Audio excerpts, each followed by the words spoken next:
Memang nggak semua penyakit dari roh jahat, tapi ada penyebab yang tidak terlihat, yaitu setan atau roh jahat yang bisa membuatkan seseorang itu sakit. Di dalam area emosi juga sama. Tidak semua depresi, problem kejiwaan atau problem emosi berasal dari roh jahat, tapi roh jahat itu juga bisa menjadi penyebab dari problem-problem emosi, termasuk di area kerohanian. Ada orang-orang tertentu itu bisa punya kecanduan-kecanduan atau keterikatan-keterikatan yang ekstrim. Saya ulangi, tidak semua kecanduan, tidak semua keterikatan itu berasal dari si jahat. Bisa jadi itu karena habit kita. Tapi kalau ada faktor roh jahat di situ, Anda nggak mungkin bisa lepas kecuali setan itu diusir. Firman Tuhan itu menjelaskan bagaimana cara kerja roh jahat. Saudara, Anda harus tahu, roh jahat itu nggak punya tubuh. Itulah sebabnya roh jahat itu ingin masuk dalam tubuh untuk dia bisa mengekspresikan sifat-sifatnya. Roh jahat itu punya sifat berbeda-beda. Ada roh najis, roh ketakutan, roh percabulan, roh kekhawatiran, roh penyakit, ada roh bisu yang menyebabkan kebisuan, roh buta. Nah, roh jahat itu akan cari rumah yang suitable dengan sifat-sifatnya. Tapi demikian, saudara, bagi Anda yang sudah lahir baru, Anda tidak mungkin bisa kerasukan. Tapi Anda masih bisa dalam derajat tertentu membuka diri kepada pengaruh si jahat dalam kehidupan Anda. Makanya di kitab Efesus berkata, jangan beri kesempatan kepada iblis.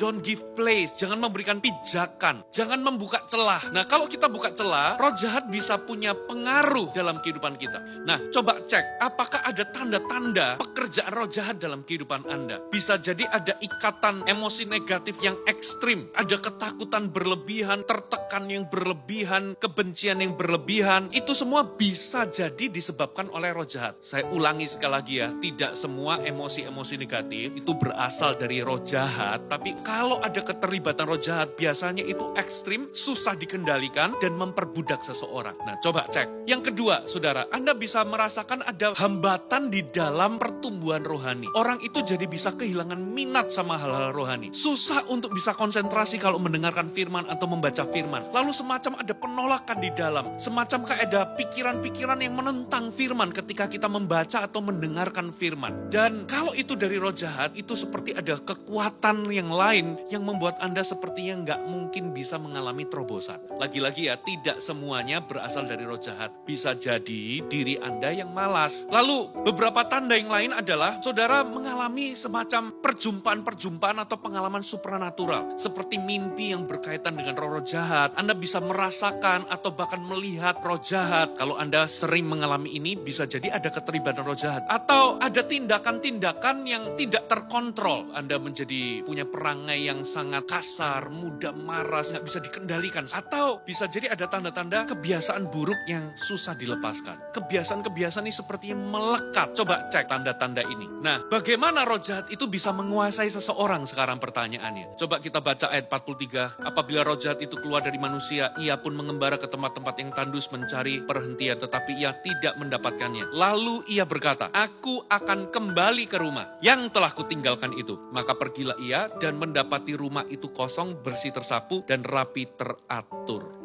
Dengan kata lain, waktu setan itu keluar, diusir oleh Yesus, roh jahat itu kembali ternyata mendapati rumahnya kosong. Jadi nggak ada orang kuatnya, nggak ada Yesus. Maka dia masuk, dialah yang menjadi orang kuat akhirnya. Lalu dikatakan apa? Bersih, tersapu, lalu dirapikan, teratur. Apa maksudnya? Saudara, ini gambaran dari seseorang yang kelihatan dari luarnya itu baik-baik, bersih, rapi, teratur. Tapi kosong jiwanya. Tidak ada ketuhanan Kristus, tidak ada pemerintahan Kristus di dalamnya. Dia nggak hidup dalam ketaatan, ia hidup dalam pemberontakan, ia masih hidup dalam dosa. Gaya hidupnya mau welcome untuk roh jahat bisa balik. Makanya dalam pelayanan-pelayanan pelepasan, percuma kalau kita ini melayani orang, mendoakan orang, menengking roh jahat, mengusir setan, sementara yang bersangkutan itu gaya hidupnya setelah didoakan, itu mau welcome roh jahat untuk kembali. Ya, dia nggak mau bertobat. Nah, sekarang pertanyaannya, bagaimana saya bisa bebas atau lepas? Yang pertama, Anda secara pribadi harus betul-betul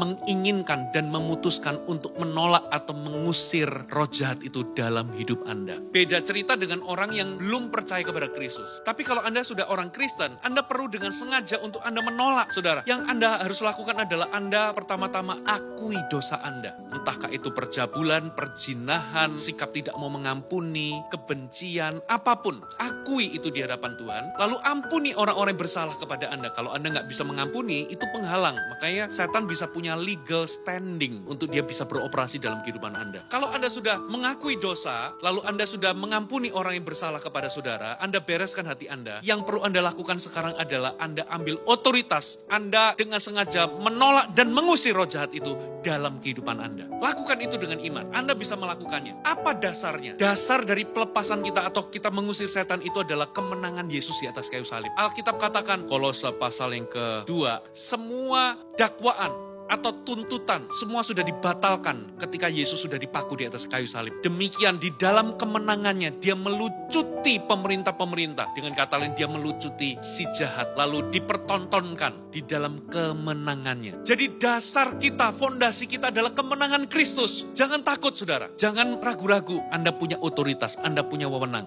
Alkitab katakan kita ini diberikan kuasa untuk menginjak ular dan kalajengking. Sehingga nggak ada satupun yang bisa membahayakan kita. Jadi jangan takut. Anda bertobat, akui dosa Anda, usir roh jahat itu. Dalam nama Yesus, roh percabulan, perzinahan. Dalam nama Yesus, roh kebencian, roh kepahitan.